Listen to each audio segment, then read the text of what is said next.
Punjabi radio जो वैसे सुन रहे सारे ਸਰੋਤਿਆਂ ਨੂੰ ਬਲਵਿੰਦਰ ਕੌਰ ਵੱਲੋਂ ਪਿਆਰ ਭਰੀ ਸਤਿ ਸ਼੍ਰੀ ਅਕਾਲ। ਤੇ ਜੀ ਪ੍ਰੋਗਰਾਮ ਖਬਰ ਤੇ ਨਜ਼ਰ ਵਿੱਚ ਹੋਣਗੇ ਸਾਡੇ ਨਾਲ ਬਲਤੇਜ ਪੰਨੂ ਜੀ, ਦੱਸਣਗੇ ਭਾਰਤ ਵਿੱਚ ਪੰਜਾਬ ਦੇ ਵਿੱਚ ਕੀ ਕੁਝ ਵਾਪਰਿਆ। ਖਬਰਾਂ ਤੇ ਨਜ਼ਰ ਮਾਰਾਂਗੇ। ਖਬਰਾਂ ਤੋਂ ਪਹਿਲਾਂ ਧੰਨਵਾਦ ਖਾਲਸਾ ਇੰਸ਼ੋਰੈਂਸ ਏਜੰਸੀ ਸੈਨੋ ਜੇ ਤੋਂ 4082722500 ਸ਼ਿਕਾਗੋ ਪੀਜ਼ਾ ਵਿਦ ਟਵਿਸਟ। ਤੁਸੀਂ veg non veg pizza order ਕਰ ਸਕਦੇ ਹੋ। ਪੀਜ਼ਾ ਆਰਡਰ ਕਰਨ ਲਈ ਵਿਜ਼ਿਟ ਕਰ ਸਕਦੇ ਹੋ www.chicagopizzatwist.com।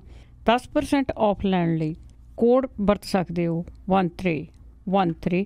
ਗੁਰਦੀਪ ਸਿੰਘ ਬਿਰਦੀ ਕਲੋਵਸ ਤੋਂ, ਇਸ਼ਾਨਜੀਤ ਸਿੰਘ ਕਲੋਟੀ ਜੁੱਬਾ ਸਿਟੀ ਤੋਂ, ਸਤਨਾਮ ਸਿੰਘ ਸ਼ੇਰਗਿੱਲ ਸਾਲਮਾ ਤੋਂ, ਬਹਾਦਰ ਸਿੰਘ ਗਿੱਲ ਫੌਲਰ ਤੋਂ, ਰਣਵੀਰ ਸਿੰਘ ਰਾਣਾ, ਸੁਰਿੰਦਰ ਸਿੰਘ ਚੌਹਾਨ, ਸਤਨਾਮ ਸਿੰਘ ਤੇ ਸੁਖਚੈਨ ਸਿੰਘ ਜੀ ਬੇਕਰਸਫੀਲਡ ਤੋਂ ਬਹੁਤ ਬਹੁਤ ਧੰਨਵਾਦ ਕਰਦੇ ਹਾਂ। ਪ੍ਰੋਗਰਾਮ ਨੂੰ ਸਪੋਂਸਰ ਕੀਤਾ ਸਭ ਤੱਕ ਪਹੁੰਚਾਇਆ ਜੀ। ਸਾਡੇ ਨਾਲ ਜੁੜ ਚੁੱਕੇ ਨੇ ਬਲਤੇਜ ਪੰਨੂ ਜੀ, ਸਤਿ ਸ਼੍ਰੀ ਅਕਾਲ, ਸਵਾਗਤ ਹੈ ਜੀ। ਜੀ ਧੰਨਵਾਦ ਜੀ, ਬਹੁਤ ਮਿਹਰਬਾਨੀ। ਜੀ ਗੱਲ ਕਰਦੇ ਹਾਂ ਆਪਾਂ ਖਹਿਰੇ ਦੀ। ਖਹਿਰੇ ਨੂੰ ਲੈ ਕੇ ਬੜੀਆਂ ਬਿਆਨਬਾਜ਼ੀਆਂ ਹੋ ਰਹੀਆਂ ਅਤੇ ਪ੍ਰਵਾਸੀਆਂ ਵੱਲੋਂ ਵੀ ਉਸ ਦੀ ਮਦਦ ਕੀਤੀ ਗਈ ਹੈ, ਚਿੱਠੀਆਂ ਲਿਖੀਆਂ ਗਈਆਂ ਅਤੇ ਪਰ ਜਿਹੜੀ ਉਸ ਦੀ ਪਾਰਟੀ ਆ, ਹਾਈ ਕਮਾਂਡ ਆ, ਉਹਨਾਂ ਨੇ ਉਸ ਨੂੰ ਬੇਰੰਗ ਮੋੜਿਆ।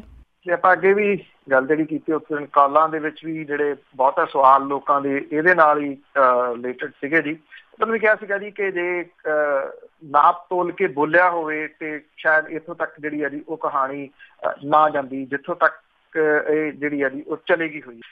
ਸੁਖਪਾਲ ਸਿੰਘ ਖਹਿਰਾ ਹੋਰੀ ਗਏ ਸਨ ਜੀ ਆਪਣਾ ਸਪਸ਼ਟੀਕਰਨ ਦੇਣ ਦੇ ਵਾਸਤੇ ਇੱਥੇ ਦਿੱਲੀ ਦੇ ਵਿੱਚ। ਜਿਹੜੇ ਕਨਵੀਨਰ ਨੇ ਆਮ ਆਦਮੀ ਪਾਰਟੀ ਦੇ ਅਰਵਿੰਦ ਕੇਜਰੀਵਾਲ ਹੋਰਾਂ ਨੂੰ, ਉਹ ਉਹਨਾਂ ਨੂੰ ਮਿਲੇ ਨਹੀਂ। ਔਰ ਜਿਹੜੇ ਪੰਜਾਬ ਮਾਮਲਿਆਂ ਦੇ ਇੰਚਾਰਜ ਨੇ ਮਨੀਸ਼ ਸਿਸੋਦੀਆ, ਉਹਨਾਂ ਨੂੰ ਮਿਲ ਕੇ ਸੁਖਪਾਲ ਸਿੰਘ ਖਹਿਰਾ ਹੋਰੀ ਜਿਹੜੇ ਜੀ ਉਹ ਵਾਪਸ ਆ ਗਏ। ਉਹਨਾਂ ਤੋਂ ਵੀ ਕਾਫੀ ਦੱਸਿਆ ਜਾਂਦਾ ਜੀ ਕਿ ਸਖਤ ਜਿਹੜੀ ਭਾਸ਼ਾ ਹੈ ਉਹਦਾ ਸਾਹਮਣਾ ਕਰਨਾ ਪਿਆ ਸੁਖਪਾਲ ਸਿੰਘ ਖਹਿਰਾ ਹੋਰਾਂ ਨੂੰ। ਔਰ ਉਹਨਾਂ ਨੂੰ ਇਹ ਆਖਿਆ ਗਿਆ ਕਿ ਜਾ ਕੇ ਪੰਜਾਬ ਦੇ ਵਿੱਚੋਂ ਜਿਹੜੇ ਪੰਜਾਬ ਦੇ ਪ੍ਰਧਾਨ ਨੇ ਉਹਨਾਂ ਦੇ ਰਾਹੀਂ ਲਿਖਤੀ ਰੂਪ ਦੇ ਵਿੱਚ ਆਪਣਾ ਸਪਸ਼ਟੀਕਰਨ ਜਿਹੜਾ ਜੀ ਉਹ ਦਿਓ। ਇਹ ਵੱਖਰੀ ਗੱਲ ਹੈ ਕਿ ਹੁਣ ਲਿਖਤੀ ਰੂਪ ਦੇ ਵਿੱਚ ਸਪਸ਼ਟੀਕਰਨ ਕਿਹਦੇ ਰਾਹੀਂ ਆਊਗਾ? ਭਗਵੰਤ ਮਾਨ ਹੋਰਾਂ ਨੇ ਅਸਤੀਫਾ ਆਪਣਾ ਦਿੱਤਾ ਹੈ ਔਰ ਜਿਹੜੀ ਪਾਰਟੀ ਬੇਸ਼ੱਕ ਕਹਿੰਦੀ ਹੈ ਉਹਨਾਂ ਦਾ ਅਸਤੀਫਾ ਮਨਜ਼ੂਰ ਨਹੀਂ ਹੋਇਆ, ਪਰ ਉਸ ਤੋਂ ਬਾਅਦ ਉਹਨਾਂ ਦੀ ਸਰਗਰਮੀ ਕੋਈ ਕਿਸੇ ਜਗ੍ਹਾ ਦੇ ਉੱਤੇ ਨਜ਼ਰ ਜਿਹੜੀ ਉਹ ਨਹੀਂ ਆਉਂਦੀ। ਡਾਕਟਰ ਬਲਵੀਰ ਸਿੰਘ ਹੋਰੀ ਜਿਹੜਾ ਉਹ ਦਿੰਦੇ ਨੇ, ਉਹਨਾਂ ਦੇ ਨਾਲ ਇੱਟ ਖੜੱਕਾ ਪਹਿਲੇ ਦਿਨ ਤੋਂ ਜਿਹੜਾ ਜੀ ਸੁਖਪਾਲ ਸਿੰਘ ਖਹਿਰਾ ਹੋਰਾਂ ਨੇ ਲਿਆ ਹੋਇਆ।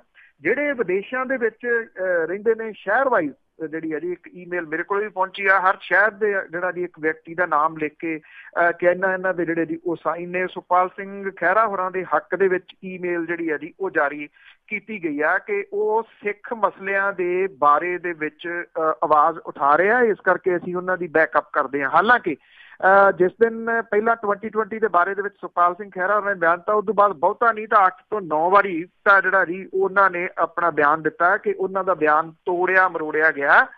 ਉਹਨਾਂ ਨੇ ਇਸ ਤਰ੍ਹਾਂ ਦੀ ਕੋਈ ਗੱਲ ਜਿਹੜੀ ਆ ਉਹ ਨਹੀਂ ਸੀ ਆਖੀ। ਇਹ ਮਾਮਲਾ ਜਿਹੜਾ ਜੀ ਦੇਖਿਆ ਜਾਵੇ ਤਾਂ ਇਸ ਵੇਲੇ ਜਿੱਥੇ ਆ ਕੇ ਖੜ ਗਿਆ, ਦੇਖਣਾ ਜਿਹੜਾ ਜੀ ਇਹ ਹੋਊਗਾ ਕਿ ਇਸ ਮਾਮਲੇ ਦੇ ਉੱਤੇ ਪਾਰਟੀ ਜਿਹੜੀ ਆ ਜੀ ਉਹ ਕਿਹੋ ਜਿਹਾ ਸਟੈਂਡ ਲੈਂਦੀ ਆ।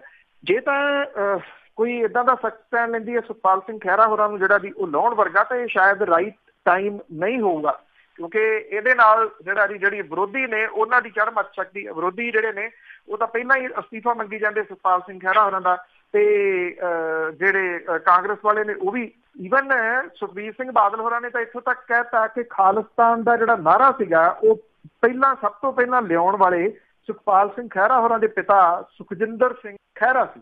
ਤੋ ਹੁਣ ਜਿਹੜੇ ਰੋਜ਼ ਖਬਰਾਂ ਬਣਾਉਣੀਆਂ ਜਾਂ ਖਬਰਾਂ ਦੇ ਵਿੱਚ ਜਿਹੜਾ ਜੀ ਉਹ ਰਹਿਣਾ, ਖਬਰ ਕ੍ਰੀਏਟ ਕਰਨ ਦੇ ਵਾਸਤੇ ਕੰਟਰੋਵਰਸੀ ਜਿਹੜੀ ਜੀ ਉਹ ਬਣਾ ਦੇਣੀ, ਇਹ ਕਿਤੇ ਨਾ ਕਿਤੇ ਇਸ ਵਾਰੀ ਥੋੜੀ ਭਾਰੀ ਪੈਂਦੀ ਨਜ਼ਰ ਆ ਰਹੀ ਹੈ ਸੁਖਪਾਲ ਸਿੰਘ ਖਹਿਰਾ ਹੋਰਾਂ ਨੂੰ ਜੀ। ਤੇ ਅੱਗੇ ਜੰਮੂ ਕਸ਼ਮੀਰ ਦੀ ਗੱਲ ਕੀਤੀ ਸੀਗੀ, ਉੱਥੇ ਦੀ ਵਿਧਾਨ ਸਭਾ ਤਾਂ ਟੁੱਟ ਗਈ ਆ ਜੀ ਤੇ ਉੱਥੇ ਰਾਸ਼ਟਰਪਤੀ ਰਾਜ ਲਾਗੂ ਹੋ ਗਿਆ। ਬਿਲਕੁਲ ਜੀ, ਜਿਹੜਾ ਗਵਰਨਰੀ ਰਾਜ ਆਪਾਂ ਕੱਲ੍ਹ ਗੱਲ ਕੀਤੀ ਕਿ ਲਾਗੂ ਹੋਣ ਦੀ ਸੰਭਾਵਨਾ ਹੈ, ਹੋਰ ਰਾਹ ਕੋਈ ਬਚਦਾ ਨਹੀਂ ਸੀਗਾ। 8ਵੀਂ ਵਾਰੀ ਇਹ ਜਿਹੜਾ ਜੀ ਲਾਗੂ ਹੋ ਗਿਆ। ਪਿਛਲੇ ਇੱਕ ਦਹਾਕੇ ਦੇ ਦੌਰਾਨ ਇਸ ਜੰਮੂ ਕਸ਼ਮੀਰ ਦੇ ਵਿੱਚ 4ਥੀ ਵਾਰੀ ਤੇ ਪਿਛਲੇ 4 ਦਹਾਕਿਆਂ ਦੇ ਦੌਰਾਨ 8ਵੀਂ ਵਾਰੀ ਗਵਰਨਰੀ ਰਾਜ ਜਿਹੜਾ ਜੀ ਉਹ ਲਾਗੂ ਕੀਤਾ ਗਿਆ ਜੀ। ਵਿਧਾਨ ਸਭਾ ਜਿਹੜੀ ਆ ਉਹਨੂੰ ਮੁਅੱਤਲ ਕਰ ਦਿੱਤਾ ਗਿਆ ਔਰ ਇਹ ਮੁਅੱਤਲ ਹੋਣ ਦੇ ਨਾਲ ਤੁਸੀਂ ਕਹਿ ਲਓ ਕਿ ਇਹ ਸੰਭਾਵਨਾ ਨਹੀਂ ਕੋਈ ਰਹਿ ਗਈ ਕਿ ਜਿਹੜਾ ਗੱਠਜੋੜ ਕਿਸੇ ਕਿਸਮ ਦਾ ਕੋਈ ਨਵਾਂ ਜਿਹੜਾ ਜੀ ਉਹ ਸਾਹਮਣੇ ਆ ਸਕਦਾ ਆ। ਜਿਹੜੇ ਇਹ ਚਰਚਾ ਇਸ ਗੱਲ ਦੀ ਕਿ ਥਲ ਸੈਨਾ ਦੇ ਮੁਖੀ ਜਨਰਲ ਬਿਪਿਨ ਰਾਵਤ ਨੇ ਇਹ ਕਿਹਾ ਜੀ ਕਿ ਕਸ਼ਮੀਰ ਵਾਦੀ ਦੇ ਵਿੱਚ ਦਹਿਸ਼ਤਗਰਦਾਂ ਦੇ ਖਿਲਾਫ ਫੌਜੀ ਆਪਰੇਸ਼ਨ ਪਹਿਲਾਂ ਵਾਂਗ ਜਿਹੜਾ ਜੀ ਉਹ ਜਾਰੀ ਰਹੂਗਾ। ਗਵਰਨਰ ਸ਼ਾਸਨ ਦਾ ਇਹਦੇ ਉੱਤੇ ਕੋਈ ਅਸਰ ਨਹੀਂ ਜਿਹੜਾ ਉਹ ਪਊਗਾ। ਪਿਛਲੀ 4 ਵਾਰ ਦੇ ਗਵਰਨਰੀ ਰਾਜ ਦੀ ਵਾਗਡੋਰ ਹੋਰਾਂ ਨੇ ਸੰਭਾਲੀ ਸੀਗੀ, ਜਿਹੜੇ ਜੂਨ 2008 ਦੇ ਵਿੱਚ ਰਾਜਪਾਲ ਨਿਯੁਕਤ ਜਿਹੜੇ ਉਹ ਕੀਤੇ ਗਏ ਸੀਗੇ। ਇਹ ਦੱਸਿਆ ਗਿਆ ਸੀ ਕਿ ਰਾਸ਼ਟਰਪਤੀ ਨੇ ਜੰਮੂ ਕਸ਼ਮੀਰ ਦੇ ਵਿੱਚ ਫੌਰੀ ਤੌਰ ਦੇ ਉੱਤੇ ਗਵਰਨਰੀ ਰਾਜ ਲਾਗੂ ਕਰਨ ਦੀ ਮਨਜ਼ੂਰੀ ਜਿਹੜੀ ਆ ਉਹ ਦੇ ਦਿੱਤੀ ਆ।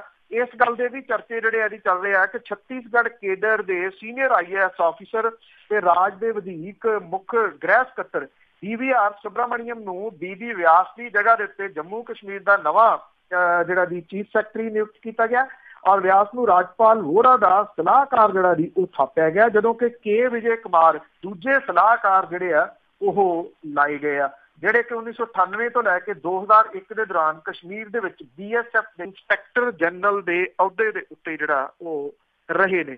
ਹੁਣ ਜਿਹੜਾ ਦੀ ਵੇਖਣਾ ਇਹੀ ਹੋਊਗਾ ਕਿ ਨੈਕਸਟ ਸਟੈਪ ਜਿਹੜਾ ਦੀ ਉਹ ਕੀ ਹੁੰਦਾ। ਇੱਕ ਤਾਂ ਇਹ, ਸੈਕੰਡ ਇਹ ਕਿ ਇਹ ਇਸ ਗੱਲ ਦੀ ਸੰਭਾਵਨਾ ਜਿਹੜੀ ਹੈ ਜੀ ਉਹ ਕਹੀ ਜਾ ਰਹੀ ਆ ਕਿ ਜਿਹੜੇ ਇਸ ਤਰ੍ਹਾਂ ਦੇ ਕੁਝ ਹੋਰ ਰਾਜ ਨੇ ਉਹਨਾਂ ਦੇ ਵਿੱਚ ਵੀ ਭਾਰਤੀ ਜਨਤਾ ਪਾਰਟੀ ਇਸੇ ਤਰੀਕੇ ਦੇ ਨਾਲ ਆਪਣੀ ਹਮਾਇਤ ਵਾਪਸ ਲੈ ਸਕਦੀ ਹੈ। ਤੇ ਇਹਦੇ ਉੱਤੇ ਜਿਹੜਾ ਸਭ ਤੋਂ ਵੱਧ ਚਰਚਾ ਇਸ ਵੇਲੇ ਹੋ ਰਿਹਾ ਨਾ ਜੀ, ਉਹ ਹੋ ਰਿਹਾ ਬਿਹਾਰ ਦਾ, ਕਿ ਬਿਹਾਰ ਦੇ ਵਿੱਚ ਜਿਹੜਾ ਹੈ ਉੱਥੋਂ ਵੀ ਭਾਰਤੀ ਜਨਤਾ ਪਾਰਟੀ ਬੈਕਅਪ ਜਿਹੜੀ ਉਹ ਕਰ ਸਕਦੀ ਹੈ ਨਿਤਿਸ਼ ਕੁਮਾਰ ਹੋਰਾਂ ਦੀ ਸਰਕਾਰ ਨੂੰ ਡੇਗਣ ਦੇ ਵਾਸਤੇ, ਕਿਉਂਕਿ ਉਹਨਾਂ ਦੇ ਕੋਲੇ ਬਹੁਤਾ ਹੁਣ ਕੋਈ ਰਿਹਾ ਨੀਗਾ ਜੀ। ਉਹ ਇਸ ਕਰਕੇ ਨਹੀਂ ਰਿਹਾ ਕਿ ਜਿੰਨੀਆਂ ਸੀਟਾਂ ਨਿਤਿਸ਼ ਕੁਮਾਰ ਹੋਰੀ ਮੰਗਦੇ ਆ ਉਨੀਆਂ ਸੀਟਾਂ ਦੇਣੀਆਂ ਨਹੀਂ ਗੀਆਂ ਕਿਸੇ ਵੀ ਹਾਲਤ ਦੇ ਵਿੱਚ ਭਾਰਤੀ ਜਨਤਾ ਪਾਰਟੀ ਨੇ।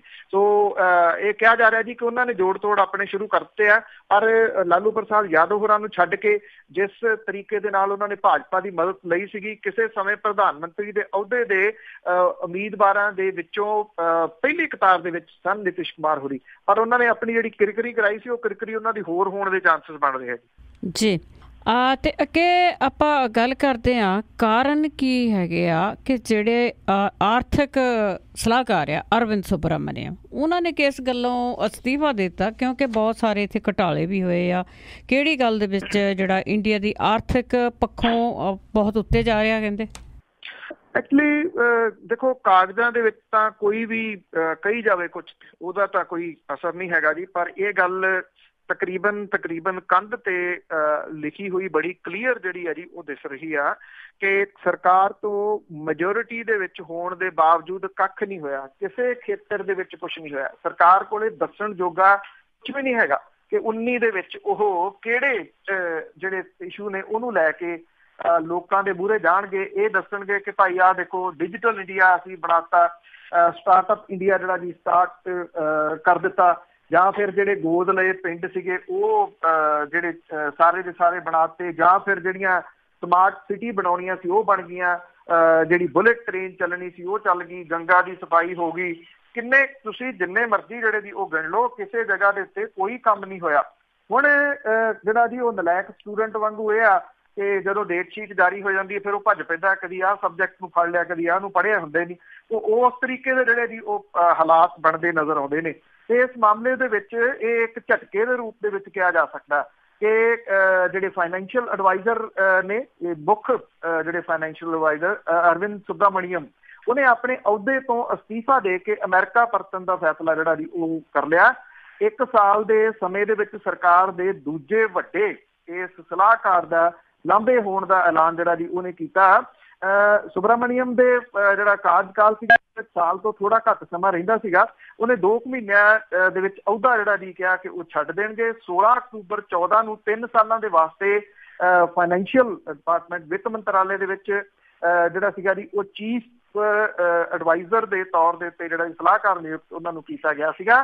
ਪਿਛਲੇ ਸਾਲ ਉਹਨਾਂ ਦੇ ਕਾਰਜਕਾਲ ਦੇ ਵਿੱਚ ਇੱਕ ਵਾਧਾ ਕੀਤਾ ਗਿਆ ਸੀਗਾ। ਹਾਲਾਂਕਿ ਸੁਬਰਾਮਣੀਅਮ ਜਿਹੜੇ ਨੇ ਜੀ ਅਰਵਿੰਦ ਸੁਬਰਾਮਣੀਅਮ, ਉਹ ਇਹ ਕਹਿੰਦੇ ਆ ਕਿ ਇਹ ਅਹੁਦੇ ਤੋਂ ਫਾਰਗ ਹੋਣ ਦਾ ਕਾਰਨ ਉਹਨਾਂ ਦਾ ਪਰਸਨਲ ਹੈ, ਔਰ ਉਹਨਾਂ ਨੇ ਇਹ ਗੱਲ ਕਹੀ ਹੈ ਕਿ ਉਹ ਪੜ੍ਹਨਾ ਲਿਖਣਾ ਚਾਹੁੰਦੇ ਨੇ, ਆਪਣੇ ਪਰਿਵਾਰ ਦੇ ਨਾਲ ਸਮਾਂ ਜਿਹੜਾ ਜੀ ਉਹ ਬਿਤਾਉਣਾ ਚਾਹੁੰਦੇ ਨੇ, ਇਸ ਕਰਕੇ ਉਹ ਆਪਣੇ ਇਸ ਅਹੁਦੇ ਤੋਂ ਅਸਤੀਫਾ ਜਿਹੜਾ ਜੀ ਉਹ ਦੇ ਰਹੇ ਨੇ। ਦੂਜੇ ਪਾਸੇ ਕੁਝ ਜਿਹੜੇ ਜਾਣਕਾਰ ਨੇ ਉਹ ਇਹ ਵੀ ਕਹਿੰਦੇ ਨੇ ਕਿ ਜੋ ਕੁਝ ਖਾਸ ਤੌਰ ਦੇ ਉੱਤੇ ਨੋਟਬੰਦੀ ਵਾਲੇ ਮਾਮਲੇ ਦੇ ਵਿੱਚ ਜਿਹੋ ਜਿਹੀ ਕਿਰਕਰੀ ਹੋਈ ਹੈ ਜਾਂ ਕਿਰਕਰੀ ਦੀਆਂ ਕੁਝ ਜਿਹੜੀਆਂ ਚੀਜ਼ਾਂ ਸਾਹਮਣੇ ਜਿਹੜੀਆਂ ਆ ਸਕਦੀਆਂ ਨੇ ਆਉਂਦੇ ਦਿਨਾਂ ਦੇ ਦੌਰਾਨ, ਉਦੋਂ ਪਹਿਲਾਂ ਉਹ ਅਸਤੀਫਾ ਦੇ ਕੇ ਜਿਹੜਾ ਜੀ ਇਸ ਅਹੁਦੇ ਤੋਂ ਲਾਂਭੇ ਹੋ ਜਾਣਾ ਚਾਹੁੰਦੇ ਜੀ ਕਿ ਬਹੁਤੀ ਪੁੱਛ ਗਿੱਛ ਨਾ ਹੋਵੇ।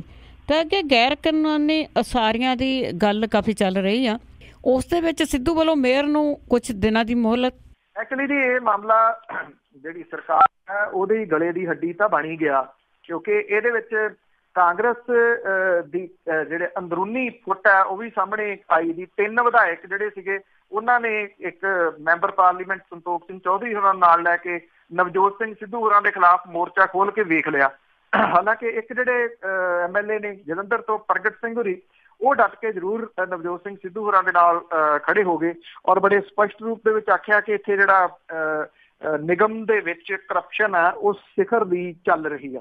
ਹੁਣ ਜਿਹੜਾ ਜੀ ਇਹ ਜਿਹੜੇ 3 MLA ਤੇ ਇੱਕ MP ਸੀਗਾ ਜੀ, ਜਿਹਦੇ ਵਿੱਚ ਸੁਸ਼ੀਲ ਰਿੰਕੂ ਖਾਸ ਤੌਰ ਦੇ ਉੱਤੇ ਜਿਹੜਾ ਜੀ ਉਹ ਸ਼ਾਮਲ ਹੈ। ਉਹ ਇਹਨਾਂ ਨੇ ਪਹਿਲਾਂ ਤਾਂ ਇਹ ਗੱਲ ਕਹੀ ਕਿ ਅਸੀਂ ਮਿਲਾਂਗੇ ਜੀ ਕਾਂਗਰਸ ਦੇ ਪ੍ਰਧਾਨ ਨੂੰ। ਕਾਂਗਰਸ ਦੇ ਪ੍ਰਧਾਨ ਉਹਨਾਂ ਦਾ ਬਿਆਨ ਮਿਲਣ ਤੋਂ ਪਹਿਲਾਂ ਹੀ ਆ ਗਿਆ ਕਿ ਨਵਜੋਤ ਸਿੰਘ ਸਿੱਧੂ ਹੋਰਾਂ ਵਾਂਗੂ ਜੇ ਕੋਈ ਹੋਰ ਮੰਤਰੀ ਵੀ ਛਾਪੇਮਾਰੀ ਕਰਦਾ ਹੈ, ਕਿਸੇ ਜਗ੍ਹਾ ਦੇ ਉੱਤੇ ਨਜਾਇਜ਼ ਹੋ ਰਿਹਾ, ਤੇ ਉਹਨੂੰ ਰੋਕਣ ਦਾ ਪੂਰਾ ਹੱਕ ਹੈ, ਰੋਕਿਆ ਜਾਣਾ ਚਾਹੀਦਾ। ਉਹ ਉਧਰ ਨੂੰ ਗਏ ਨਹੀਂ, ਨਾ ਮੁੱਖ ਮੰਤਰੀ ਨੂੰ ਮਿਲੇ। ਉਹਨਾਂ ਨੂੰ ਪਤਾ ਸੀਗਾ ਕਿ ਜੇ ਹੁਣ ਮੁੱਖ ਮੰਤਰੀ ਨੂੰ ਮਿਲਦੇ ਆ ਤੇ ਕਿਉਂਕਿ ਪ੍ਰਧਾਨ ਦਾ ਬਿਆਨ ਆ ਗਿਆ, ਉਹ ਚਲੇ ਗਏ ਰਾਹੁਲ ਗਾਂਧੀ ਤੱਕ। ਰਾਹੁਲ ਗਾਂਧੀ ਹੋਰਾਂ ਨੂੰ ਮਿਲ ਕੇ ਆਏ ਨੇ ਨਵਜੋਤ ਸਿੰਘ ਸਿੱਧੂ ਹੋਰੀ ਵੀ। ਆਉਂਦਿਆਂ ਸਾਰ ਉਹਨਾਂ ਨੇ ਜਿਹੜੇ ਜਲੰਧਰ ਦਾ ਮੇਅਰ ਹੈ ਉਹਨੂੰ 15 ਦਿਨਾਂ ਦੀ ਮੋਹਲਤ ਜਿਹੜੀ ਆ ਜੀ ਉਹ ਦੇ ਦਿੱਤੀ ਆ ਔਰ ਇਹ ਕਿਹਾ ਕਿ 15 ਦਿਨਾਂ ਦੇ ਵਿੱਚ ਗੈਰ ਕਾਨੂੰਨੀ ਉਸਾਰੀਆਂ ਸੰਬੰਧੀ ਖਾਮੀਆਂ ਜਿਹੜੀਆਂ ਨੇ ਉਹਨੂੰ ਸਿੱਧਿਆਂ ਕਰ ਲੈਣ। ਨਵਜੋਤ ਸਿੰਘ ਸਿੱਧੂ ਹੋਰਾਂ ਨੇ ਕਿਹਾ ਕਿ ਉਹਨਾਂ ਨੇ ਸਾਰੀਆਂ ਗੈਰ ਕਾਨੂੰਨੀ ਉਸਾਰੀਆਂ ਦੇ ਵਿਰੁੱਧ ਨਿਯਮਾਂ ਅਨੁਸਾਰ ਕਾਰਵਾਈ ਕੀਤੀ ਆ। ਉਹਨਾਂ ਨੇ ਕਿਹਾ ਕਿ ਸਾਡੇ ਕੋਲ ਇਸ ਤਰ੍ਹਾਂ ਦੀਆਂ 96 ਗੈਰ ਕਾਨੂੰਨੀ ਉਸਾਰੀਆਂ ਦੇ ਬਾਰੇ ਜਾਣਕਾਰੀ ਜਿਹੜੀ ਮਿਲੀ ਆ।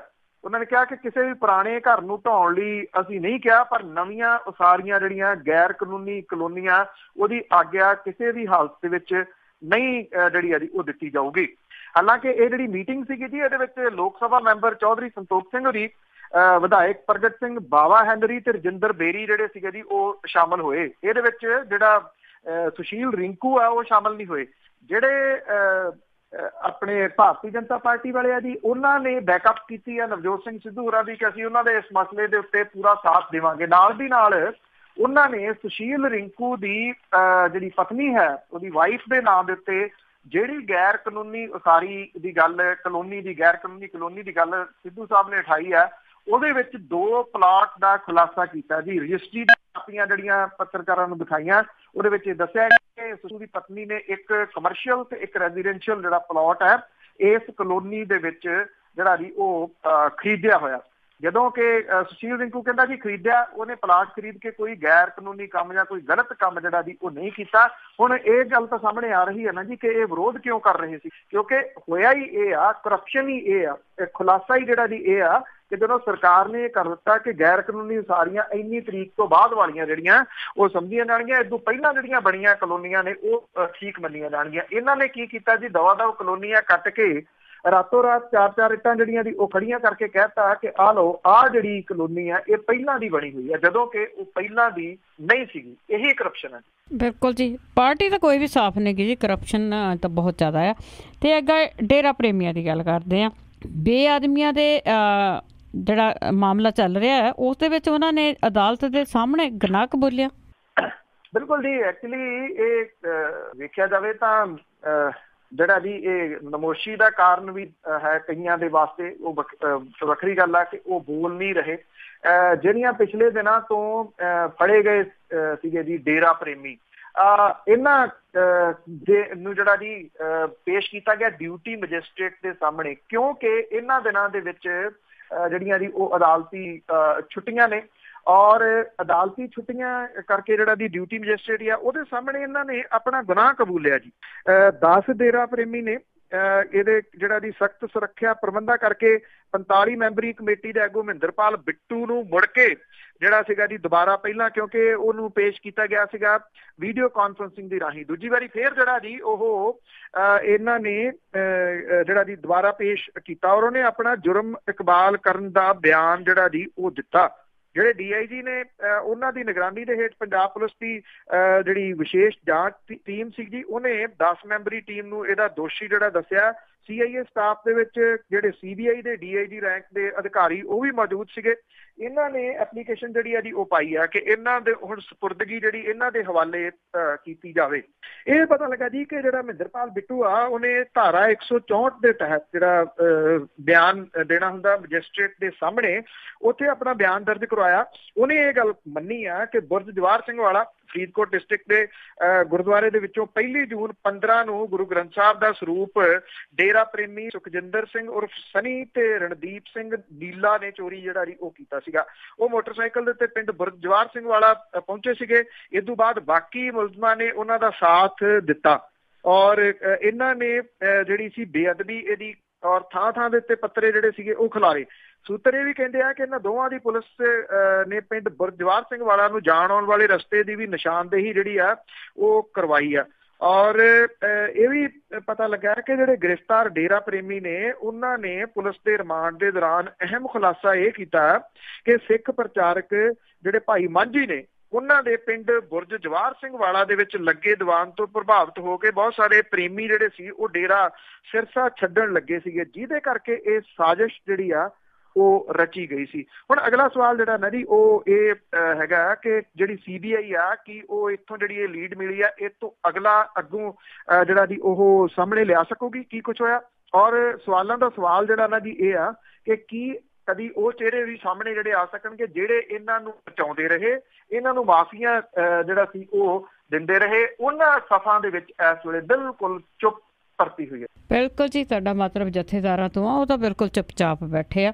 ਤੇ ਅੱਗੇ ਵੇਰਕਾ ਮਿਲਕ ਪਲਾਂਟ ਦੀ ਜੇ ਗੱਲ ਕਰੀਏ ਤਾਂ ਉੱਥੇ ਵਿਜੀਲੈਂਸ ਨੇ ਛਾਪਾ ਮਾਰਿਆ। ਐਕਚੁਅਲੀ ਉਹੀ ਵੇਰਕਾ ਮਿਲਕ ਪਲਾਂਟ ਹੈ ਜੀ ਜਿੱਥੇ ਲੋਕ ਇਨਸਾਫ ਪਾਰਟੀ ਦੇ ਮੁਖੀ ਜਿਹੜੇ ਲੁਧਿਆਣੇ ਤੋਂ MLA ਵੀ ਨੇ ਜੀ, ਉਹਨਾਂ ਨੇ ਸਟਿੰਗ ਆਪਰੇਸ਼ਨ ਜਿਹੜਾ ਜੀ ਉਹ ਕੀਤਾ ਸੀਗਾ। ਮੋਹਾਲੀ ਤੋਂ ਆਈ ਵਿਜੀਲੈਂਸ ਦੀ ਟੀਮ ਨੇ ਵੇਰਕਾ ਮਿਲਕ ਪਲਾਂਟ ਦੇ ਵਿੱਚ ਜਿਹੜਾ ਜੀ ਉਹ ਛਾਪਾ ਮਾਰਿਆ। ਇਹਦੇ ਦੌਰਾਨ ਟੀਮ ਨੇ ਕਾਫੀ ਸਾਰਾ ਰਿਕਾਰਡ ਜਿਹੜਾ ਆਪਣੇ ਕਬਜ਼ੇ ਦੇ ਵਿੱਚ ਜਿਹੜਾ ਜੀ ਉਹ ਲਿਆ। ਅਧਿਕਾਰੀ ਇਹ ਨਹੀਂ ਦੱਸਦੇ ਕਿ ਕਿਹੜਾ ਰਿਕਾਰਡ ਕਬਜ਼ੇ ਦੇ ਵਿੱਚ ਜਿਹੜਾ ਜੀ ਉਹ ਲਿਆ ਗਿਆ। ਇਹ ਜਿਹੜੀ ਮੋਹਾਲੀ ਤੋਂ ਆਈ ਟੀਮ ਸੀਗੀ ਉਹਨੂੰ ਵੇਖ ਕੇ ਇੱਥੇ ਭਾਜੜਾਂ ਜ਼ਰੂਰ ਪੈ ਗਈਆਂ ਵੇਰਕਾ ਮਿਲਕ ਪਲਾਂਟ ਦੇ ਵਿੱਚ। ਟੀਮ ਨੇ ਕਿਸੇ ਨੂੰ ਵੀ ਬਾਹਰ ਨਹੀਂ ਜਾਣ ਦਿੱਤਾ। ਸਾਰਾ ਰਿਕਾਰਡ ਜਿਹੜਾ ਮੰਗਵਾਇਆ ਗਿਆ, ਜਾਂਚ ਸ਼ੁਰੂ ਜਿਹੜੀ ਉਹ ਕੀਤੀ ਗਈ ਆ। ਲੋਕ ਇਨਸਾਫ ਪਾਰਟੀ ਦੇ ਜਿਹੜੇ ਮੁਖੀ ਆ ਉਹਨੇ ਇਹ ਕਿਹਾ ਕਿ ਮਿਲਕ ਪਲਾਂਟ ਦੇ ਵਿੱਚ ਵਿਜੀਲੈਂਸ ਦੇ ਵੱਲੋਂ ਰਿਕਾਰਡ ਜਿਹੜਾ ਉਹ ਖੰਗਾਲਿਆ ਜਾ ਰਿਹਾ ਔਰ ਸੰਬੰਧਿਤ ਵਿਭਾਗ ਦੇ ਮੰਤਰੀ ਨੇ GM ਨੂੰ ਟ੍ਰਾਂਸਫਰ ਕਰਨ ਦੇ ਹੁਕਮ ਜਿਹੜੇ ਆ ਜੀ ਉਹ ਦਿੱਤੇ ਆ। ਜਨਰਲ ਮੈਨੇਜਰ ਜਿਹੜਾ ਸੀਗਾ ਜੀ। ਵਿਜੀਲੈਂਸ ਦੀ ਟੀਮ ਗੰਭੀਰਤਾ ਦੇ ਨਾਲ ਇਸ ਮਾਮਲੇ ਦੀ ਜਾਂਚ ਕਰ ਰਹੀ ਹੈ। ਵੈਸੇ ਜਿਹੜੇ ਬੈਂਸ ਸਾਹਿਬ ਨੇ ਕਿਹਾ ਸਰਕਾਰੀ ਤੌਰ ਦੇ ਉੱਤੇ ਅਜੇ ਕੁਛ ਨਹੀਂ ਜਿਹੜਾ ਜੀ ਉਹ ਦੱਸਿਆ ਗਿਆ। ਇਹ ਵੀ ਕਿਹਾ ਉਹਨਾਂ ਨੇ ਇਹ ਵੀ ਜਿਹੜਾ ਦੋਸ਼ ਲਾਇਆ ਕਿ ਲੁਧਿਆਣਾ ਪੁਲਿਸ ਕਮਿਸ਼ਨਰ ਦੀ ਕਾਰਗੁਜ਼ਾਰੀ ਦੇ ਉੱਤੇ ਵੀ ਸਵਾਲ ਜਿਹੜੇ ਆ ਜੀ ਖੜੇ ਹੋ ਗਿਆ ਕਿ ਉਹਨਾਂ ਨੇ ਇੱਕ ਭ੍ਰਿਸ਼ਟ ਅਧਿਕਾਰੀ ਨੂੰ ਬਚਾਉਣ ਦੇ ਵਾਸਤੇ ਜਿਹੜਾ ਜੀ ਉਹ ਕਿਵੇਂ ਜ਼ੋਰ ਲਾਇਆ। ਔਰ ਖਾਸ ਤੌਰ ਦੇ ਉੱਤੇ ਬੈਂਸ ਸਾਹਿਬ ਜਿਹੜੇ ਜੀ ਉਹ ਇਹ ਦੋਸ਼ ਲਾ ਰਹੇ ਆ ਕਿ ਪਰਚਾ ਤਾਂ ਦਰਜ ਹੋਣਾ ਚਾਹੀਦਾ ਸੀਗਾ ਇਸ ਅਧਿਕਾਰੀ ਦੇ ਉੱਤੇ, ਜਦੋਂ ਕਿ ਪਰਚਾ ਜਿਹੜਾ ਸੀਗਾ ਜੀ ਉਹ ਸਿਮਰਜੀਤ ਸਿੰਘ ਬੈਂਸ ਹੋਰਾਂ ਦੇ ਉੱਤੇ ਦਰਜ ਜਿਹੜਾ ਉਹ ਹੋ ਗਿਆ। ਐਕਚੁਅਲੀ ਇਸ ਮਾਮਲੇ ਦੇ ਵਿੱਚ ਕਿਉਂਕਿ ਕਿਰਕਰੀ ਕਾਫੀ ਜਿਹੜੀ ਉਹ ਸਰਕਾਰ ਦੀ ਹੋਈ, ਜਿਹਦੇ ਕਰਕੇ ਇਹ ਵਿਜੀਲੈਂਸ ਦਾ ਛਾਪਾ ਜਿਹੜਾ ਜੀ ਉੱਟਿਆ। ਹੁਣ ਵੇਖਣ ਵਾਲੀ ਗੱਲ ਇਹ ਹੋਊਗੀ ਕਿ ਜਿਹੜੇ ਦੋਸ਼ ਜਿਹੜੇ ਸਿਮਰਜੀਤ ਸਿੰਘ ਬੈਂਸ ਹੋਰਾਂ ਨੇ ਲਾਏ ਸੀਗੇ ਫੈਟ ਵਾਲੇ ਖਾਸ ਤੌਰ ਦੇ ਉੱਤੇ ਕਿ ਕਿਹੜੇ ਤਰੀਕੇ ਦੇ ਨਾਲ ਕਰਪਸ਼ਨ ਜਿਹੜੀ ਹੈ ਜੀ ਇੱਥੇ ਹੋ ਰਹੀ ਹੈ ਔਰ ਲੋਕਾਂ ਦੇ ਨਾਲ ਠੱਗੀ ਕਿਵੇਂ ਮਾਰੀ ਜਾ ਰਹੀ ਹੈ, ਕੀ ਉਹਦੇ ਵਿੱਚੋਂ ਕੁਛ ਲੱਭਦਾ ਜਾਂ ਇਹ ਜਿਹੜਾ ਸਟਿੰਗ ਆਪਰੇਸ਼ਨ ਕੀਤਾ ਗਿਆ ਸੀ ਉਸ ਤੋਂ ਬਾਅਦ ਸਾਰਾ ਕੁਝ ਸਾਫ਼ ਸਫਾਈ ਜਿਹੜੀ ਹੈ ਜੀ ਅਧਿਕਾਰੀਆਂ ਦੀ। ਜੀ ਬਿਲਕੁਲ। ਤੇ ਅੱਗੇ ਆਪਾਂ ਕੁਝ ਕੁ ਦਿਨ ਪਹਿਲਾਂ ਜਿਹੜਾ ਡਰੱਗ ਰੈਕਟ ਫੜਿਆ ਗਿਆ ਸੀਗਾ ਉਸ ਦੀ ਜੇ ਗੱਲ ਕਰੀਏ, ਜਿਹੜਾ ਭਾਂਡਿਆਂ ਦੇ ਵਿੱਚ ਡਰੱਗ ਚੱਲਦਾ ਸੀਗਾ ਤੇ ਉਸ ਦੀਆਂ 3 ਹੋਰ ਸੂਬਿਆਂ ਦੇ ਨਾਲ ਤਾਰਾਂ ਜੁੜਦੀਆਂ। ਬਿਲਕੁਲ ਜੀ। ਐਕਚੁਅਲੀ ਇਹ ਕਹਿੰਦਾ ਵੀ ਤਾਂ ਇਹ ਮਾਮਲਾ ਜਿਹੜਾ ਜੀ ਅੱਗੇ ਤੋਂ ਅੱਗੇ ਵੱਧਦਾ ਹੀ ਜਿਹੜਾ ਜੀ ਤੁਰਿਆ ਜਾ ਰਿਹਾ। ਆਪਾਂ ਕੱਲ ਵੀ ਗੱਲ ਕੀਤੀ ਸੀ, ਇੱਕ ਜਿਹੜਾ ਹੋਰ ਵਿਅਕਤੀ ਫੜਿਆ, ਬੇਸ਼ੱਕ ਉਹਦਾ ਇਸ ਰੈਕਟ ਦੇ ਨਾਲ ਤਾਂ ਸੰਬੰਧ ਨੀਗਾ, ਪਰ ਡਰੱਗ ਹੋ ਰਹੀ ਹੈ ਜੀ ਜਿਹੜੀ ਨਵੀਂ ਸਿੰਥੈਟਿਕ ਡਰੱਗ ਜਿਹੜੀ ਅੱਜ ਕੱਲ ਇੱਥੇ ਯੂਜ਼ ਕੀਤੀ ਜਾ ਰਹੀ ਹੈ। ਜ਼ਿਆਦਾ ਮੌਤਾਂ ਵੀ ਸ਼ਾਇਦ ਉਹਦੇ ਕਰਕੇ ਜਿਹੜੀਆਂ ਜੀ ਉਹ ਹੋ ਰਹੀਆਂ ਨੇ।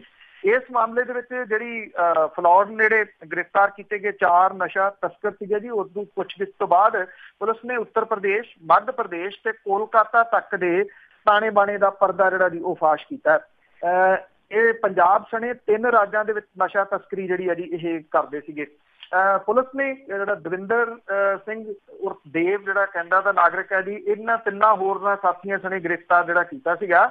ਕਮਲਜੀਤ ਸਿੰਘ ਚੌਹਾਨ ਇਸ ਮਾਮਲੇ ਦੇ ਵਿੱਚ ਜਿਹੜਾ ਜੀ ਉਹ ਕੈਨੇਡਾ ਤੋਂ ਪੁਲਿਸ ਨੂੰ ਜਿਹੜਾ ਜੀ ਉਹ ਚਾਹੀਦਾ, ਜਿਹੜਾ ਅਸਲ ਦੇ ਵਿੱਚ ਸੌਦਾ ਇੱਥੇ ਆ ਕੇ ਮਾਰ ਕੇ ਗਿਆ ਸੀਗਾ।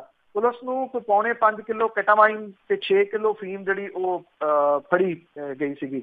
ਔਰ ਜਿਹੜਾ ਇਹ ਵੀ ਕਿਹਾ ਗਿਆ ਸੀਗਾ ਪੁਲਿਸ ਦੇ ਵੱਲੋਂ ਕਿ 2 ਵਾਰੀ ਮਠਿਆਈ ਦੇ ਡੱਬਿਆਂ ਦੇ ਵਿੱਚ ਨਸ਼ੀਲੇ ਪਦਾਰਥਾਂ ਦੀ ਸਪਲਾਈ ਜਿਹੜੀ ਜਲੰਧਰ ਦੇ ਸੇਖਾਂ ਬਾਜ਼ਾਰ ਦੇ ਵਿੱਚ ਜਿਹੜੀ ਕੋਰੀਅਰ ਕੰਪਨੀ ਹੈ ਉਹਦੇ ਤੋਂ ਬਾਅਦ ਕੀਤੀ ਗਈ। ਔਰ ਉਸ ਤੋਂ ਬਾਅਦ ਨਸ਼ਾ ਤਸਕਰਾਂ ਨੇ ਤੀਜੀ ਖੇਪ ਜਿਹੜੀ ਸੀਗੀ ਲੰਗਰ ਦੇ ਵਿੱਚ ਵਰਤੇ ਜਾਣ ਵਾਲੇ ਲੋਹੇ ਦੇ ਵੱਡੇ ਜਿਹੜੇ ਭਾਂਡੇ ਆ ਉਹਨਾਂ ਦੇ ਰਾਹੀਂ ਭੇਜਣ ਦੀ ਤਿਆਰੀ ਕੀਤੀ ਸੀਗੀ। ਔਰ 14 ਕੜਾਹੇ ਲੈ ਕੇ ਵੱਡੇ ਉਹਨਾਂ ਨੂੰ 2-2 ਬਣਾਇਆ ਗਿਆ ਸੀ। ਇੱਕ ਕੜਾਹਾ ਜਿਹੜਾ ਜੀ ਉਹ ਦੂਸਰੇ ਦੇ ਵਿੱਚ ਉਹਦੀ ਵੈਲਡਿੰਗ ਕੀਤੀ ਗਈ ਸੀ, ਥੱਲੇ ਉਹਦੇ ਜਿਹੜਾ ਜੀ ਸਮਾਨ ਰੱਖਿਆ ਗਿਆ ਸੀਗਾ। ਹੁਣ ਪਤਾ ਇਹ ਲੱਗਾ ਕਿ ਉੱਤਰ ਪ੍ਰਦੇਸ਼ ਦੇ ਅਲਫਾਜ਼ ਤੇ ਮੱਧ ਪ੍ਰਦੇਸ਼ ਦੇ ਘਨਸ਼ਿਆਮ ਤੇ ਕੋਲਕਾਤਾ ਦੇ ਬਿਲਾਲ ਨਾਮ ਦੇ ਤਸਕਰਾਂ ਨੂੰ ਪੁਲਿਸ ਨੇ ਇਸ ਨੈਟਵਰਕ ਦੇ ਨਾਲ ਜੁੜੇ ਹੋਣ ਕਾਰਨ ਨਾਮਜ਼ਦ ਕੀਤਾ।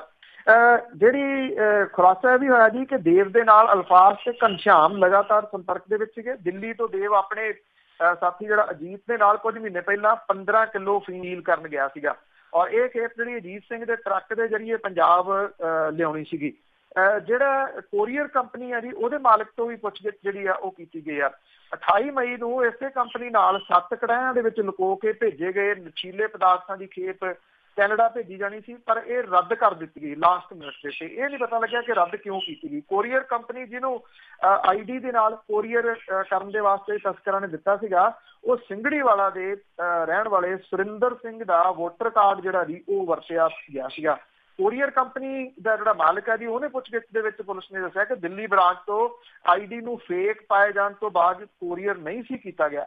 ਔਰ ਕੋਰੀਅਰ ਕਰਨ ਵਾਲੇ ਗੁਰਬਖਸ਼ ਸਿੰਘ ਨੂੰ 75,000 ਰੁਪਏ ਦੇ ਵਿੱਚੋਂ ਜਿਹੜਾ ਉਹਨੇ ਦਿੱਤਾ ਸੀਗਾ ਕੋਰੀਅਰ ਦਾ, ਉਹਦੇ ਵਿੱਚੋਂ 50,000 ਰੁਪਏ ਵਾਪਸ ਜਿਹੜੇ ਆ ਜੀ ਉਹ ਕਰ ਦਿੱਤੇ ਗਏ ਸੀਗੇ। ਉਹ ਕਿਸੇ ਨਾ ਕਿਸੇ ਦੀ ਆਈਡੀ ਜਿਹੜੀ ਹੈ ਜੀ ਇਹ ਵਰਤਦੇ ਨੇ ਕਿਸ ਤਰੀਕੇ ਦੇ ਨਾਲ ਹੁੰਦਾ। ਹਾਲਾਂਕਿ ਇਹ ਵੀ ਆ ਕਿ ਇਹ ਬੜਾ ਇਸ਼ੂ ਖੜਾ ਕਿ ਲੰਗਰ ਦੇ ਭਾਂਡੇ ਕਿਉਂ ਕਿਹਾ ਗਿਆ। ਇਹ ਕਿਸੇ ਗੁਰਦੁਆਰੇ ਦੇ ਵਿੱਚ ਖੇਪ ਨਹੀਂ ਸੀ ਆਉਣੀ, ਇਹ ਲੰਗਰ ਦੇ ਭਾਂਡੇ, ਕਿਉਂਕਿ ਜਿਹੜੀਆਂ ਦੁਕਾਨਾਂ ਨੇ ਉਹਨਾਂ ਦੇ ਉੱਤੇ ਬੜਾ ਕਲੀਅਰ ਲਿਖਿਆ ਹੈ ਕਿ ਲੰਗਰ ਦੇ ਵਾਸਤੇ ਵੱਡੇ ਭਾਂਡੇ ਜਿਹੜੇ ਜੀ ਉਹ ਤਿਆਰ ਕੀਤੇ ਜਾਂਦੇ ਆ। ਉਹ ਦੁਕਾਨਾਂ ਨੂੰ ਇਹਨਾਂ ਨੇ ਚੁਣਿਆ ਔਰ ਫਿਰ ਲਿਆ ਕੇ ਜਿਹੜਾ ਸੀਗਾ ਜੀ ਉਹ ਵੱਡੇ ਭਾਂਡੇ ਉਹਨਾਂ ਦੇ ਰਾਹੀਂ ਜਿਹੜਾ ਸੀ ਸਮਗਲ ਕਰਨ ਦੀ ਕੋਸ਼ਿਸ਼ ਕੀਤੀ। ਔਰ ਇਹ ਕੋਸ਼ਿਸ਼ ਪਹਿਲੀ ਨਹੀਂ ਸੀ, ਪਹਿਲਾਂ 6 ਕਿਲੋ ਤੇ 14 ਕਿਲੋ ਅਫੀਮ ਜਿਹੜੀ ਆ ਜੀ ਇਹ ਭੇਜ ਚੁੱਕੀ ਜੀ। ਅਖੀਰ ਦੇ ਵਿੱਚ ਆਪਾਂ ਗੱਲ ਕਰਦੇ ਹਾਂ ਝੋਨੇ ਦੀ ਲਵਾਈ ਦੀ, ਜੋ ਜੋਰਾਂ ਸ਼ੋਰਾਂ ਦੇ ਨਾਲ ਸ਼ੁਰੂ ਹੋ ਗਈ ਹੈ। ਬਿਲਕੁਲ ਜੀ, ਜਿਹੜੀ ਬੇਸ਼ੱਕ ਕਿਸਾਨਾਂ ਨੇ ਜਿਹੜਾ ਜੀ ਉਹ ਝੋਨੇ ਦੀ ਲਵਾਈ ਸ਼ੁਰੂ ਤਾਂ 10 ਜੂਨ ਤੋਂ ਹੀ ਕਰਤੀ ਸੀ। ਇਸ ਮਾਮਲੇ ਦੇ ਵਿੱਚ ਕੋਈ 100 ਕਿਸਾਨ ਹੈ ਜਿਨ੍ਹਾਂ ਨੂੰ ਨੋਟਿਸ ਭੇਜੇ ਗਏ ਆ ਜੀ। ਉਹ ਨੋਟਿਸ ਦਾ ਕੀ ਹੁੰਦਾ ਬਹੁਤ ਬੜੀ ਗੱਲ ਹੈ। 20 ਜੂਨ ਜਿਹੜੀ ਹੈ ਜੀ ਉਹ ਸਰਕਾਰ ਨੇ ਨੀਅਤ ਕੀਤੀ। 20 ਜੂਨ ਤੋਂ ਬਾਅਦ ਇੱਕਦਮ ਜਿਹੜੀ ਹੈ ਜੀ ਤੇਜ਼ੀ ਇਹਦੇ ਵਿੱਚ ਆ ਗਈ ਜੀ। ਕੱਲ ਤੋਂ ਜਿਹੜੇ ਕੱਲ ਲੱਗਣਾ ਜਿਹੜਾ ਜੀ ਇਹ ਸ਼ੁਰੂ ਹੋਇਆ ਔਰ ਸਰਕਾਰ ਨੇ ਦਾਅਵਾ ਕੀਤਾ ਜੀ ਕਿ 8 ਘੰਟੇ ਬਿਜਲੀ ਜਿਹੜੀ ਆ ਉਹ ਲਗਾਤਾਰ ਦਿੱਤੀ ਜਾ ਰਹੀ ਆ ਕਿਸਾਨਾਂ ਨੂੰ। ਜਿਹੜੀ ਬਾਰਿਸ਼ ਹੋਈ ਸੀਗੀ ਉਹਨੇ ਕਾਫੀ ਵੱਡੀ ਮਦਦ ਕੀਤੀ ਆ। ਜੇ ਪਾਣੀ ਖੜਾ ਨਹੀਂ ਹੋਇਆ, ਖੜਾ ਵੀ ਕਾਫੀ ਜਗ੍ਹਾ ਤੇ ਹੋ ਗਿਆ, ਨਹੀਂ ਤਾਂ ਅਦਰਵਾਈਜ਼ ਜ਼ਮੀਨ ਜਿਹੜੀ ਆ ਜੀ ਉਹ ਠੰਡੀ ਹੋ ਗਈ। ਉਹਦੇ ਨਾਲ ਫਿਰ ਪਾਣੀ ਘੱਟ ਜਿਹੜਾ ਜੀ ਕੱਦੂ ਕਰਨ ਦੇ ਵਾਸਤੇ ਪਹਿਲਾਂ ਲੱਗਿਆ। ਇਸ ਵੇਲੇ ਪੰਜਾਬ ਦੇ ਵਿੱਚ ਬਿਜਲੀ ਦੀ ਮੰਗ ਜਿਹੜੀ 10,000 ਮੈਗਾਵਾਟ ਤੱਕ ਪਹੁੰਚ ਚੁੱਕੀ ਹੋਈ ਆ। ਪਾਵਰਕਾਮ ਕਹਿੰਦਾ ਕਿ ਇਸ ਸਾਲ ਝੋਨੇ ਦੇ ਸੀਜ਼ਨ ਦੇ ਦੌਰਾਨ ਬਿਜਲੀ ਦੀ ਮੰਗ ਜਿਹੜੀ ਆ 12,500 ਮੈਗਾਵਾਟ ਤੱਕ ਪਹੁੰਚਣ ਦੀ ਸੰਭਾਵਨਾ ਹੈ, ਜਦੋਂ ਕਿ 13,000 ਮੈਗਾਵਾਟ ਬਿਜਲੀ ਦਾ ਪ੍ਰਬੰਧ ਜਿਹੜਾ ਜੀ ਉਹ ਕੀਤਾ ਗਿਆ।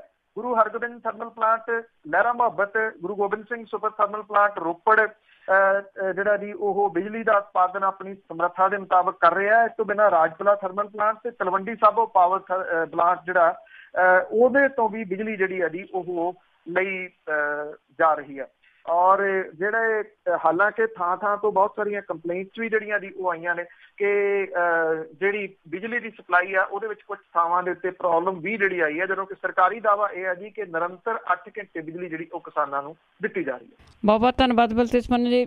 ਮਿਹਰਬਾਨੀ ਜੀ, ਧੰਨਵਾਦ ਜੀ, ਸਤਿ ਸ਼੍ਰੀ ਅਕਾਲ ਜੀ। ਤੇ ਸਰੋਤੇ ਇਸ ਹਨ ਬਲਤੇਜ ਪੰਨੂ ਜੋ ਸਾਡੇ ਨਾਲ ਜੁੜਦੇ ਨੇ, ਕਰਦੇ ਨੇ ਖਬਰਾਂ। ਇਸੇ ਦੇ ਨਾਲ ਸਾਡਾ ਅੱਜ ਦਾ ਬੁਲਟਨ ਇੱਥੇ ਹੀ ਸਮਾਪਤ। ਬਲਵਿੰਦਰ ਕੌਰ ਵੱਲੋਂ ਆਪ ਸਭ ਨੂੰ ਹੀ ਪਿਆਰ ਭਰੀ ਸਤਿ ਸ਼੍ਰੀ ਅਕਾਲ।